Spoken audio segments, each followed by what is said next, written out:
qu'est-ce que c'est que l'UTMB Group? Qu'est-ce que ça comprend? Alors, UTMB Group s'est construit autour de l'UTMB Mont-Blanc, en fait, qui a été créé en 2003, Ouais. qui a connu des évolutions régulières. D'abord, il y a eu plusieurs courses.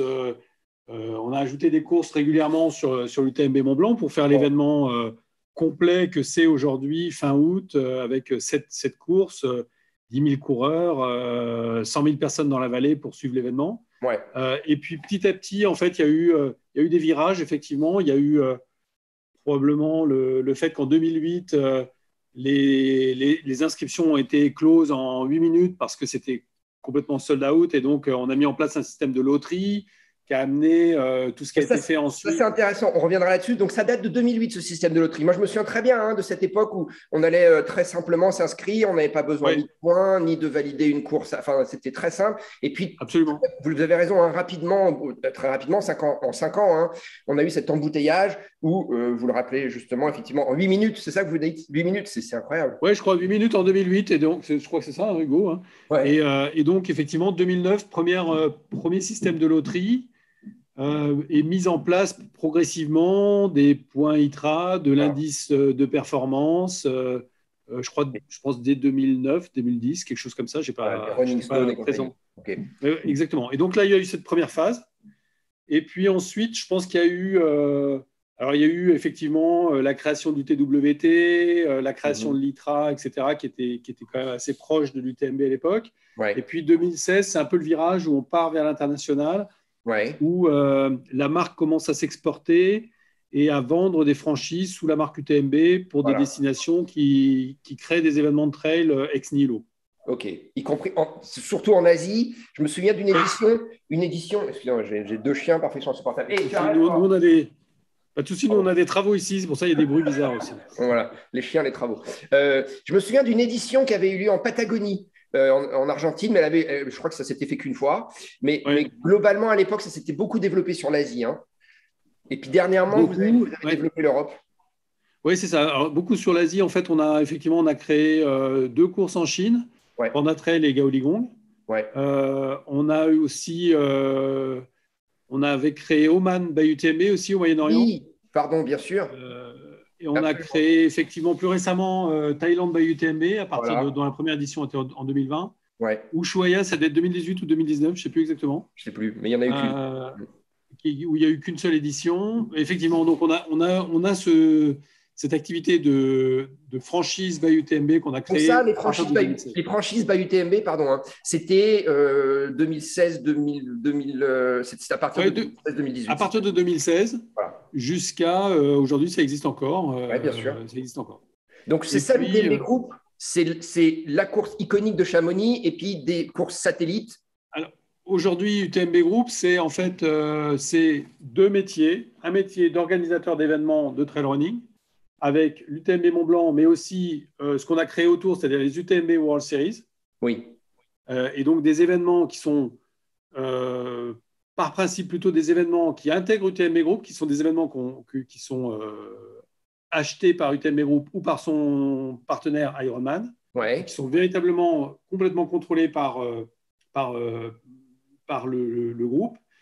Ou des événements qui sont en franchise sur des territoires sur lesquels on n'a pas forcément envie de s'impliquer en tant qu'entrepreneur. Alors, par exemple, est-ce que c'est juste de dire qu'il y a une course en Nouvelle-Zélande qui s'appelle le Tarawera, quelque chose comme ça, qui est une course que Ironman a achetée il y a quelques années, et maintenant, c'est ça que vous appelez une épreuve World Series?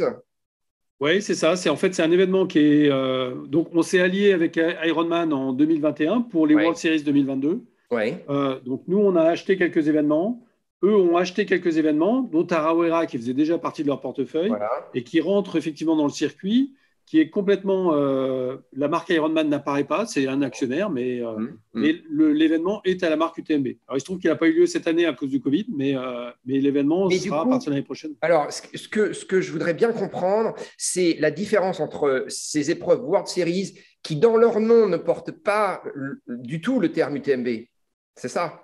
Si, tous les événements, on a voulu que chaque événement garde son identité, donc son logo, sa signature visuelle, mais avec la signature by UTMB. Donc chaque événement, UTMB, par exemple, d'accord. Donc chaque événement, Tarawera a gardé son identité, mais c'est Tarawera by UTMB, c'est Ultra Trail Australia by UTMB, etc. Voilà, donc ça, c'est les World Series. Mais c'est des distances, c'est pas des distances équivalentes à l'UTMB. Enfin, c'est des distances qui sont proches du UTMB, mais c'est pas la même distance que l'UTMB, c'est pas le même dénivelé, c'est un peu à part quand même. Hein, non, parce qu'en fait, d'abord, on veut garder la spécificité de chaque événement. Donc, on veut pas que tout soit standardisé. Et les parcours sont bien sûr construits en fonction du territoire. Et pour nous, ça, c'est important. Donc, on va effectivement trouver des distances différentes, des dénivelés différents, des difficultés différentes sur chacune des courses. D'accord. C'est ce qui fait l'intérêt du circuit, c'est que ça permet d'avoir une expérience différente, même si c'est la même catégorie de course. Et après, on a intégré les courses de chacun des événements dans 4 catégories différentes, donc 20 km, 50 km, 100 km et 100 miles. D'accord. Et donc, on est en fait sur des notions plutôt de kilomètres effort. Donc, il se peut qu'un événement une course de 130 km soit quand même dans la catégorie 100 miles. D'accord, d'accord. Mais donc, ce qui veut dire que ces courses de votre calendrier World Series, vous m'arrêtez si je me trompe, hein, elles permettent quand même de grappiller des points pour se qualifier pour votre autre volet de courses qui, elles, sont plus proches de l'UTMB Chamonix ou pas du tout? C'est vraiment 2 choses différentes. C'est ça que j'ai un peu de mal à comprendre, moi. D'accord. Non, je pense que en fait, il faut comprendre qu'il y a… On a dit l'UTMB Mont-Blanc, ce sera la finale du circuit. Donc, c'est la finale pour les élites et puis c'est une sorte de finale ou en tout cas d'aboutissement ultime pour les coureurs amateurs. Mais quand vous dites aboutissement ultime, attendez, excusez-moi, quand vous dites aboutissement ultime, moi, je connais bien Ironman, moi j'ai fait 17 Ironman, donc je connais bien le sujet Ironman. Ça me fait penser que très rapidement, pour pouvoir faire l'UTMB quand on n'est pas un coureur élite, ça va être comme Kona, il va falloir s'être qualifié avec des chronos en fonction de votre groupe d'âge. Non, justement. D'accord. Ouais, non, justement. En fait, notre spécificité à nous, c'est que il y a une place pour les élites qui se qualifient sur l'UTMB en fonction de leur performance. Donc, s'ils font un podium, notamment, ils sont d'office inscrits, invités sur l'UTMB. Donc, le mec qui fait un podium à la Tarawera en Nouvelle-Zélande, il est invité d'office à l'UTMB Chamonix. Oui, D'accord. On inscrit d'office les 3 hommes et les 3 femmes du podium sur l'UTMB. Enfin, s'ils le souhaitent, hein, ils ne sont pas obligés. Bien sûr. Ouais. Et ensuite… tous les finishers de chacune des courses du circuit de ce circuit de 25 courses au niveau mondial pour 2022, voilà, reçoit des Running Stones, donc l'équivalent de tickets qui lui permettent de participer au tirage au sort. D'accord. Et ensuite, il y a un autre… Si on n'a pas de Running Stone, on ne peut pas participer au tirage au sort? Non, et ça c'est quelque chose qui est important, c'est qu'à partir de 2023, tout coureur qui voudra s'inscrire à l'UTMB devra avoir couru des courses des World Series. Donc jusque-là, il y avait encore le système des points ITRA. Ça a disparu. Aujourd'hui, on est sur un circuit fermé de 25 courses et pour 25 événements, donc on est plutôt autour de 80 courses, mais et c'est ces courses-là qui donnent des running stones, donc des droits de participer au tirage au sort. J'ai compris. OK. Donc ça démarre Ça a démarré. Donc en fait, ce sera quand on ouvrira les inscriptions en 2023. Voilà, c'est ça. On l'ouvrira aux gens qui ont des running stones, donc à ceux qui auront couru des événements en 2022. Donc il n'est pas trop tard, mais il faut commencer à se dépêcher pour s'inscrire. D'accord. Donc c'est pas une opinion. Je suis pas en train de dire que c'est pas bien, mais pour juste qu'on comprenne. Le temps où on pouvait s'inscrire à l'UTMB en ayant, sans avoir jamais couru un événement UTMB, c'est fini. Oui, c'est ça. C'est en fait, oui. Je ne suis pas en train de dire que c'est mal. Hein. Je suis pas en train de dire que c'est mal. Il faut juste être clair. Non, mais en fait, on était arrivé à un moment où on était obligé de remettre en cause le système de loterie parce que, je suis d'accord. Bien sûr, on n'est pas encore revenu au niveau de 2019, mais en 2019, on avait 33 000 candidats pour l'UTMB pour 10 000 places. Ouais. Et en fait, on était dans un système qui était de plus en plus engorgé. C'est-à-dire que si on n'avait rien fait, on aurait fini par avoir 50 000 candidats ou peut-être plus pour 10 000 places. Donc, ça devenait… Ce qui est frustrant quand on est de l'autre côté. Hein. Quand on est candidat, c'est hyper frustrant, c'est hyper énervant. Et donc aujourd'hui, c'est plutôt, effectivement, il faut courir ces courses-là. Il y aura probablement moins de candidats potentiels parce qu'il y a moins de courses. Avant, il y avait 4000 courses, maintenant il y en a 25, il y en aura peut-être 35, 40 dans les années qui viennent. Mais donc, il y aura potentiellement moins de candidats, donc il y a quand même beaucoup plus de chances d'être tiré au sort. Ah oui, attendez, là, vous avez fait passer une info vachement importante. Effectivement, j'ai oublié de noter.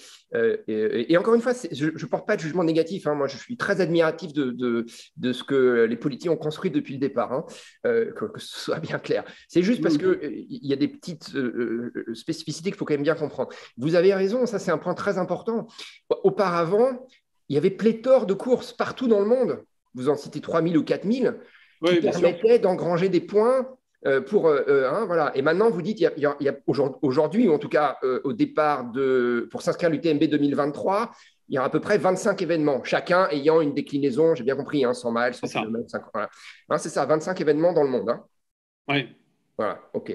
Ouais, et donc pardon. Donc potentiellement, peut-être qu'un jour, il y aura à nouveau une demande très importante, mais je pense que dans les premières années, il y aura un nombre plus réduit de candidats à l'UTMB par définition. Oui, j'ai compris. Ouais. Donc il y a plus de chances. A priori, il y a plus de chances pour les coureurs. Alors, ça va m'amener à ma deuxième question. C'est ce système-là, c'est quand même le système de l'Ironman. Faut pas se le gâcher. Le système de l'Ironman qui fonctionne, hein. C'est quand même ça, depuis très longtemps, ils ont mis ça en place. C'est quand même là, on peut quand même comparer Kona Hawaii, la grande finale du World Championship de l'Ironman avec l'UTMB. Et puis, alors eux, ils en ont plus que 25 hein, maintenant des Ironman, des épreuves. On ne peut pas se qualifier pour Kona sur le triathlon d'Embrun ou sur le triathlon de Paris. Oui, alors ça c'est vrai. Donc je dirais oui et non. C'est parallèle, quoi. Oui, si on considère qu'effectivement on a créé un système fermé, là où avant on était sur un système complètement ouvert. Absolument. Aujourd'hui, effectivement, il faut courir une des courses du circuit à la marque UTMB pour espérer courir l'UTMB Mont-Blanc. Ouais. Non, si on considère que on voulait surtout pas avoir des qualifications uniquement par la performance. Donc, on aura une proportion de coureurs élites qui se qualifieront sur les résultats, probablement de l'ordre de 20%, mais 80% de nos coureurs resteront des coureurs réguliers, des bons coureurs, mais des coureurs amateurs. Ah, ça, c'est une vraie différence quand même, là. Oui, c'est-à-dire qu'on conserve ce système de tirage au sort. Et ce système de running stones qu'on met en place, qui est assez flexible pour les coureurs, parce qu'en fait, les running stones, ils vont les garder à vie tant qu'ils ne les auront pas utilisés sur un tirage au sort. Après, c'est pas ça. D'accord. Bien sûr, pour éviter que quelqu'un qui a obtenu un running stone quand il avait 20 ans et qui ne court pas pendant 20 ans, à 40 ans, se décide à faire l'UTMB, ça ne marchera pas. Il faut continuer à courir. Mais ça permet aux coureurs de conserver ses points pendant de nombreuses années avant de effectivement arriver sur l'UTMB. Donc ça, c'est une vraie différence avec l'Ironman, effectivement. Oui, tout à fait. Alors, je passe donc à ma question d'après. L'organigramme de l'UTMB Group et plus particulièrement, les Poletti aujourd'hui se situent où? Parce que vous êtes le CEO, donc arrêtez-moi si je me trompe, mais vous êtes le big boss de l'UTMB Group. Vous êtes au-dessus des Poletti. Non, oui. Non, en fait, le CEO, Catherine Poletti. Alors Michel a gardé un rôle de consultant et d'accompagnement sur le sport, sur le trail en général. Donc, il reste très impliqué. Mais l'UTMB Group, il appartient à qui est propriétaire? C'est Ironman? La famille Poletti d'abord. Famille Poletti d'abord. C'est pour ça que vous avez dit non, alors. Oui, c'est pour ça. Non, la famille Poletti qui est actionnaire majoritaire et Ironman qui est actionnaire minoritaire. Donc, il y a deux groupes d'actionnaires aujourd'hui. Et donc, Catherine est toujours présidente du TMB Group. Michel joue un rôle qui est non exécutif. Et dans l'organisation, donc je disais tout à l'heure, en fait, on a deux métiers. On a un métier d'organisation d'événements et Isabelle Poletti est en charge de l'organisation d'événements sur le périmètre France et Suisse. Et on a une autre business unit, un autre département qui gère les événements à l'international, donc hors France et Suisse. Et on a un deuxième métier qui est LiveTrail, que vous connaissez peut-être, qui est des solutions une plateforme technologique de suivi de coureurs et de support aux organisateurs d'événements de trail running et d'événements outdoor en général. Mais donc, uniquement pour les gens qui sont dans le créneau UTMB ou non, parce que Lifetrail participe à un portefeuille d'environ 200 clients, 200 événements de trail, y compris des événements qui sont en dehors du groupe. Et donc, dans l'organisation, les enfants de Catherine et Michel sont effectivement impliqués. D'accord. Donc, ils sont dans mon équipe de direction, mais la présidente est Catherine Politi. D'accord. Alors, un mot, c'est une question qui n'a rien à voir, mais qui... Moi, je rentre du Marathon des Sables. Le Marathon des Sables, si je ne m'abuse, à un moment donné, soit a fait partie des 4000 courses là, pour se qualifier, hein, et puis rapidement, Patrick Boyer en est sorti. Au Marathon des Sables, j'ai été surpris d'un truc, parce qu'on peut dire quand même la tendance générale dans le monde a été, je veux parler de l'Ukraine, hein, a été de bannir les athlètes russes. Au Marathon des Sables, je ne sais pas si vous le savez, on est réparti par tente, par nationalité. Moi, j'étais dans la tente des Américains. Il y avait une tente ukrainienne qui juxtaposait la tente russe. Donc, athlètes russes, 8 athlètes russes et je ne sais pas combien d'athlètes ukrainiens. Bon, il n'y a pas eu de souci. Hein. Il n'y a eu aucun souci. Voilà. Ça m'a étonné, moi. Et ma question, c'est, je suis un peu divisé sur le fait d'avoir banni les athlètes russes. Quoi, parce que, bien sûr, hein, tout ce qui se passe en Ukraine, c'est terrible. Mais en même temps, les civils russes, on peut aussi plaider en disant qu'ils ne sont pas pour grand-chose. Quoi. Vous avez pris la décision, arrêtez-moi si je dis une bêtise, hein, de ne plus accepter d'athlètes russes jusqu'à aujourd'hui, hein, enfin, ça continue à ma connaissance, sur vos épreuves. Pourquoi ? Nous, on s'est posé la question, comme je pense tout organisateur d'événements. Bien sûr. Et vous n'êtes pas les seuls, hein, des grands organisateurs de sport dans le monde ont fait la même chose. Hein. Et on a suivi ce qui se faisait ailleurs. On a suivi notamment la position du CEO sur le sujet. Absolument. Et alors, on n'a pas. Ce qu'on a fait, c'est qu'on a suspendu les inscriptions. C'est-à-dire qu'en fait, les athlètes russes qui sont inscrits sur nos événements, tant qu'il y a cette situation et cette crise en Ukraine, en fait, ne peuvent pas courir sur nos courses. Mais dès que la situation sera établie, j'espère un jour, ils seront en mesure, ils seront réintégrés dans les inscriptions. C'est-à-dire qu'ils pourront courir en 2023 si la situation s'est améliorée. Mais vous comprenez l'argument quand même qui est de dire que c'est pourquoi ils sont sur les événements. Excusez-moi, j'ai parlé en même temps. Oui, c'est sûr. Non, mais c'est sûr. Après c'est assez compliqué. À un moment donné, il faut prendre une décision. On sait qu'elle n'est jamais la bonne. Hein. Mais d'abord, on voulait quelque part agir et on a considéré que c'était légitime qu'on prenne un parti. On a suivi certains instances sportifs, effectivement, dans leurs recommandations. Et on considère que sur les événements, c'était quelque chose qui aurait été compliqué à gérer. Oui, donc, on a reporté leurs inscriptions. Absolument, mais je vous comprends. Hein. Moi, je vous dis, hein, je comprends complètement. Voilà. Et d'autant que, comme vous l'avez rappelé, le CIO, la Fédé internationale d'athlétisme, enfin voilà, beaucoup de gens ont pris cette décision. Maintenant, il y a la cafetière qui se met en marche. Et oui, moi, je vous avoue que j'ai eu peur hein, dans le désert. On est tous équipés d'un couteau. Enfin, je me suis dit, oulala, c'est Patrick Boyer, là, il se... Bon, bref. OK, merci d'avoir répondu à cette question. Il me reste plus que 2 questions. Hein. Alors, la première, elle va être assez rapide. C'est à propos de cet Américain que tout le monde connaît. Son nom est imprononçable. C'est Jim Walmsley. Oui. Hein, allez-y, vous. Jim Walmsley. Voilà, Jim, voilà. S'il gagne cette année, on le sait, il est à Chamonix en ce moment en train de s'entraîner. S'il gagne, est-ce que ça, quand même, ça ne va pas être bon pour l'UTMB dans le sens où ça fait longtemps qu'un athlète pas français a gagné l'UTMB, les Américains ne se sont jamais imposés. Est-ce que pour ce processus d'internationalisation que vous êtes en train de faire, c'est quand même pas bien d'avoir un Jim Walmsley qui gagne l'UTMB? Ou est-ce que... oui. Hein? Alors, nous, on fournit le terrain de jeu, donc on ne prend pas parti, mais c'est vrai qu'on espérait déjà l'année dernière. Hein, il était quand même... Je pense que là, il fait le bon choix. Il va s'acclimater au territoire, à tout ce qui fait la spécificité du UTMB par rapport aux courses aux États-Unis. Donc, c'est sûr que pour nous, ce serait ce serait un bon scénario parce qu'on a besoin de se renforcer aux États-Unis. On a 3 courses aux États-Unis. On a 3 courses sur le continent américain. 4 courses sur le continent américain. D'abord, on a la Western State qu'on a gardée, qui était dans l'UTWT et qu'on a gardé dans les UTMB World Series. Donc, on a un partenariat avec eux. Oui, mais la Western alors d'accord, effectivement, mais la Western State, elle n'a pas pris le nom. Il y a pas, quand vous allez sur le site web de la Western State, on ne voit pas UTMB. Hein.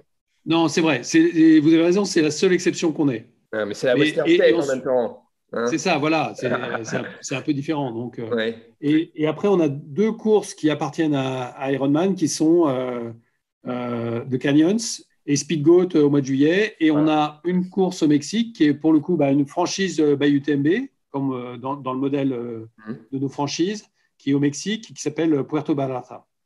Ah, qui est une course à Puerto Vallarta. D'accord. Oui, qui aura lieu fin septembre ou octobre, je ne sais plus exactement, je crois, au mois d'octobre.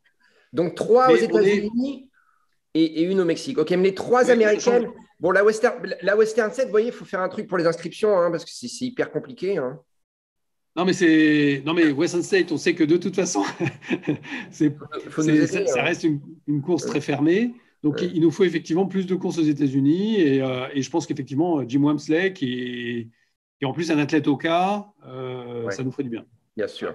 Et vous avez pensé à la Hard Rock? J'imagine que vous avez essayé de vous rapprocher des gens de la Hard Rock, parce que c'est l'autre course mythique quand on est vraiment un ultra-trailer, surtout de montagne. Ici, aux États-Unis, c'est la Hard Rock 100 qui a lieu à Silverstone. Oui. Après, on regarde beaucoup le marché américain parce qu'il faut effectivement qu'on ait plus de courses. C'est quand même c'est un pays à la taille d'un continent. Et drive quand même le trail running d'un point de vue économique. Hein. Oui. Et puis on est sur des événements qui sont, en termes de nombre de coureurs, plutôt plus petits qu'en Europe. Et donc, potentiellement, pour permettre à notre communauté américaine de se qualifier aux États-Unis, ce qui est quand même l'objectif, il nous faut effectivement plus de courses. Oui, parce que là, vous êtes face à un problème quand même aux États-Unis. Et c'est ça qui, à mon avis, bloque un peu votre développement ici. Et pour intéresser le public, même si Jim Wamsley gagne, c'est que quand on veut aller courir l'UTMB de Chamonix et qu'on est aujourd'hui américain, moi, je suis bien placé pour le savoir parce que, comme vous savez, je vis en Californie. Il faut aller au bout du monde pour participer à une de vos épreuves, quoi, quasiment. Vous m'en avez cité 2 autres que je ne connais pas. Hein. C'est la Canyon, c'est comme ça que ça s'appelle? Oui, The Canyons, qui est en Californie. Ah, d'accord. Bon, vous voyez, je devrais connaître. Alors. Et Speedboat. Et l'autre, la Speedboat, c'est en Utah, c'est la course de Karl Metzer, qui est une course iconique ici. D'accord. Alors, ma dernière question.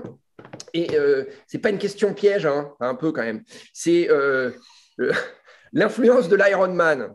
Parce que quand on a vu débarquer l'Ironman, et on connaît le talent de ces gens-là, et l'importance, le André Messick, c'est quand même pas le dernier, c'est un mec qui vient de la NBA, c'est quand même un businessman, il a quand même fait un truc avec Ironman, c'est quand même assez fort. Tout à l'heure, vous m'avez parlé d'une répartition. C'est ma dernière question. D'une répartition entre les politiques qui sont propriétaires majoritaires et puis Ironman.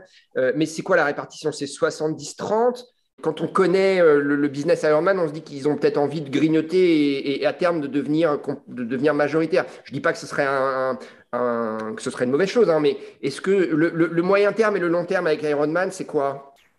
C'est de rester comme on est aujourd'hui. Il n'y a absolument pas à l'ordre du jour de monter au capital d'Ironman. Les politiques souhaitent garder le contrôle. Il y a des enfants dans la transmission d'entreprise. Donc, en fait, il n'y a pas de plan au-delà de ce qui est en place aujourd'hui. Après, clairement, l'UTMB a la légitimité dans le trail, la connaissance de la discipline. Et en fait, dans notre partenariat, c'est l'UTMB qui porte l'intégralité des UTMB World Series. Donc, on a, nous, des équipes qui gèrent l'intégralité du circuit. Ensuite, ils sont propriétaires d'événements sur lesquels on déploie notre marque. Et ils sont, en fait, d'un point de vue business, ils ont une licence, ils payent une licence pour utiliser la marque UTMB sur leurs événements. Et ensuite, effectivement, on profite de leur expérience en matière de construction d'un circuit international. Et ça nous permet d'éviter des erreurs et de perdre du temps. Mais on garde l'intégralité du savoir-faire, je dirais, et du contrôle des UTMB World Series. Oui, et aujourd'hui, très honnêtement, ça marche très bien. Oui, mais j'en doute pas une seconde. Et puis pour vous ouvrir sur le territoire américain, qui mieux qu'Ironman. C'est ça. Oui, tout à fait. Donc eux, ils sont notamment, ils sont bien implantés internationalement, notamment aux États-Unis, en Asie du Sud-Est, en Océanie, qui sont des territoires sur lesquels nous, on est un peu plus éloignés. Donc nous, on a une vue un peu plus proche sur l'Europe et ils nous aident beaucoup plus sur ces zones géographiques. Très bien. Bon, ben voilà, merci beaucoup. Merci à vous. Ouais, vraiment bravo, parce que je vous dis, l'UTMB, moi, je connais ça depuis 2003 et je trouve que globalement, il n'y a pas d'erreur majeure qui a été faite. Parfois, c'est un petit peu comme ça, les inscriptions, tout ça. Quand on est de l'autre côté de la barrière, ça a été frustrant. Mais là, ce que vous me dites, je trouve ça très bien. Je trouve que c'est rassurant. Je trouve que ça me donne envie de reparticiper à une World Series. Vous me dites qu'il n'y en a que 25, mais à mon avis, ça va se développer. J'ai hâte que ça se développe sur le continent américain nord et sud. Canada, on n'en a pas parlé, mais pourquoi pas aussi. Oui, c'est un projet aussi. Voilà, j'imagine. Et donc, je vous souhaite bonne continuation et bravo. Je trouve que globalement, tout ce que vous faites, c'est canon. Merci beaucoup. On va continuer. On va essayer de satisfaire toute cette communauté qui est grandissante. Donc, on continue. Ok. Merci infiniment. Au revoir. Merci.